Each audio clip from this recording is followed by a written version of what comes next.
तो अपने इस क्वेश्चन के अनुसार हमारे पास एक हॉरिजॉन्टल स्मूथ लाइट रॉड है जिसका नाम हमने दिया है ए बी। कैसा है ये है स्मूथ, दूसरा लाइट, तीसरा हॉरिजॉन्टल। ठीक है, इस तरह का रॉड है।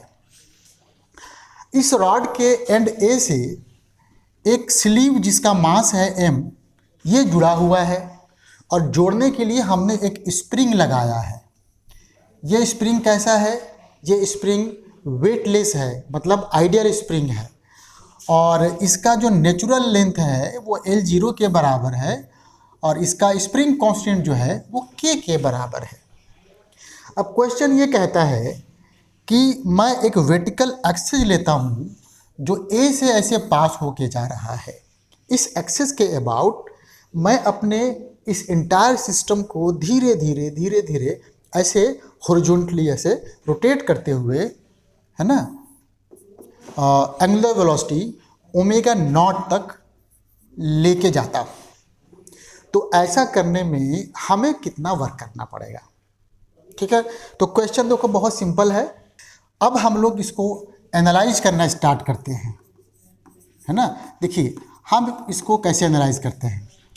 पहले ये समझो कि जब हम इसको रोटेट करना स्टार्ट करेंगे तो इसमें क्या क्या चेंजेज आएंगे, उसको समझने के लिए हमने एक रोटेटिंग फ्रेम ले लिया है। रोटेटिंग फ्रेम कौन सा है?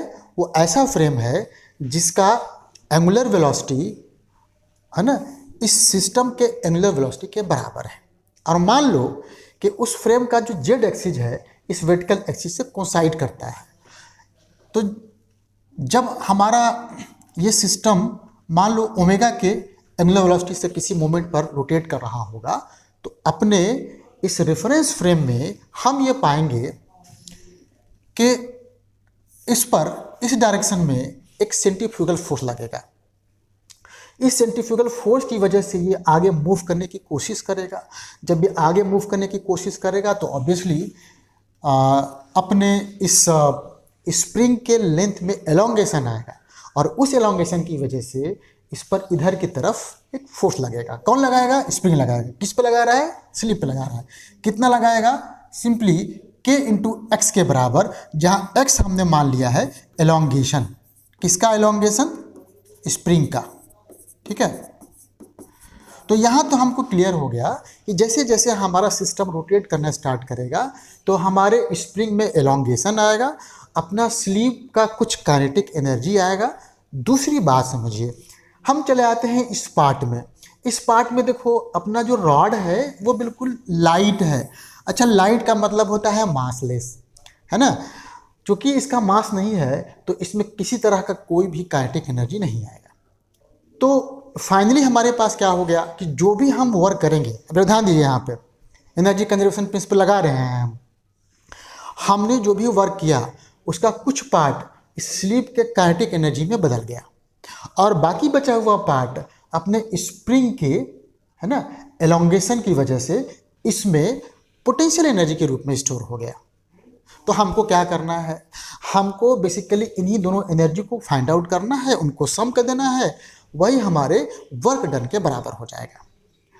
तो अभी देखिए यहाँ पे आपको ये बात क्लियर हो गई, है ना।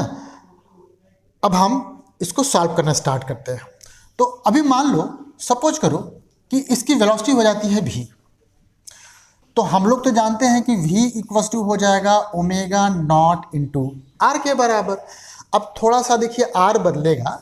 जब हमारा सिस्टम रोटेट कर रहा है, अपने स्प्रिंग में एलोंगेशन x आ गया है, तो अपना ये जो स्लीव है वो जिस सर्कल में रोटेट करेगा उसका सेंटर देखो यहाँ पे होगा। तो रेडियस तो बेटा हो जाएगा यहाँ पर L0 प्लस x के बराबर, ये निकल गया। अब समझो कि अगर x निकल जाए तो मेरा ये वेलोसिटी निकल जाएगा। जब वेलोसिटी निकल जाएगा तो इसका काइनेटिक एनर्जी निकल जाएगा और साथ ही साथ अपने स्प्रिंग में स्टोर जो पोटेंशियल एनर्जी है वो भी निकल जाएगा। तो मेन हमारा पर्पज हो गया अब x निकालना। अब देखिए x कैसे निकालते हैं हम लोग, समझिए। अभी ये जो भी हम डिस्कशन कर रहे हैं अब, उसमें अपना फ्रेम ग्राउंड से अटैच्ड है। पहले जो हमने फ्रेम लिया था वो सिर्फ ये आपको एक्सप्लेन करने के लिए था कि जब ये रोटेट करेगा तो आखिर इसमें एलोंगेशन क्यों आएगा, कैसे आएगा, ठीक है ना। तो समझो कि भाई ये जो kx है, ये जो kx है, यही kx अपने स्लीप पर सर्कल के सेंटर की तरफ लगने वाला नेट फोर्स है। और ये क्या प्रोवाइड करेगा, ये तो सेंट्रीपिटल फोर्स प्रोवाइड करेगा। तो इसका मतलब कि मैं इसको एम भी स्क्वायर बाई आर लिख सकता हूँ। आर यहाँ पे क्या हो जाएगा, आर ऑब्वियसली अभी हमने देखिए निकाला है, ये हो जाएगा। अब एक और काम करते हैं, भी की वैल्यू हम यहाँ रख देते हैं। तो ये एम ओमेगा नॉट का स्क्वायर, अच्छा एल नॉट प्लस एक्स का होल स्क्वायर करोगे, नीचे भी है तो एक कट जाएगा, एक बच जाएगा। तो मैंने एक ही बार में यहाँ पे ऐसे लिख दिया। इसको और सिंप्लीफाई करेंगे हम लोग, जब और सिंप्लीफाई करेंगे तो x की वैल्यू हमारे पास जो आएगा वो आएगा m omega naught square L not divided by k minus m omega naught का स्क्वायर।